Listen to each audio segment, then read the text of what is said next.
Infectious disease is one of the greatest health challenges in the US and in the world. And to combat viral and bacterial infections, we need new tools. My name is Mohammad R, Seyedsayamdost, and I'm a biological chemist.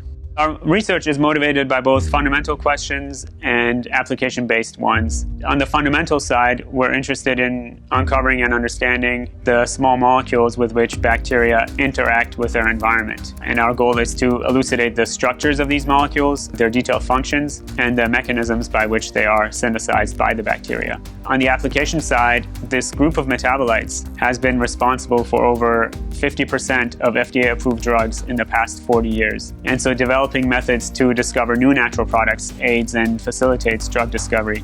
Most of our naturally occurring cures have come from a small fraction of natural products that we can access under normal growth conditions in the lab.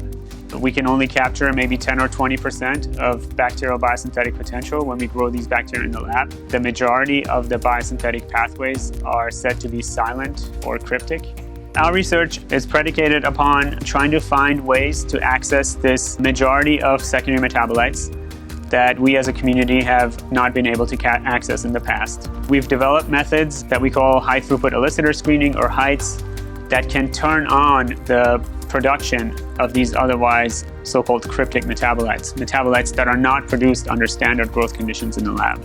And the way we do this is we tag a biosynthetic gene that we're interested in that's silent under normal conditions, such as green fluorescent protein. And this provides a rapid readout for the expression of that gene, which means if we do manage to turn it on, the bacteria turn fluorescent green, and so we can read that out relatively easily, relatively rapidly. And that allows us to screen many conditions to see just what it takes to activate these silent biosynthetic genes. Naturally, bacteria grow in a competitive environment with limited nutrients. And that's where their arsenal really comes in handy, because they can use it to outcompete other strains, to claim a niche, and to grow. If you contrast that to how we grow bacteria in the lab, in media that are very nutrient-rich, and importantly, where there are no competitors or predators. And so there's just no need to spend all that energy and synthesize half a dozen or more antibiotic or cytotoxic molecules. And so the way we grow them is just not conducive to capturing the full biosynthetic potential. That's exactly why the HITES approach works, because it creates an environment that bacteria are maybe more accustomed to, with sort of different types of molecules, perhaps toxic molecules that they have to fend off, and that elicits certain responses that they would probably generate in a natural environment. What we found is that low-dose antibiotics are actually the best stimulating molecules, the best activators of silent biosynthetic pathways.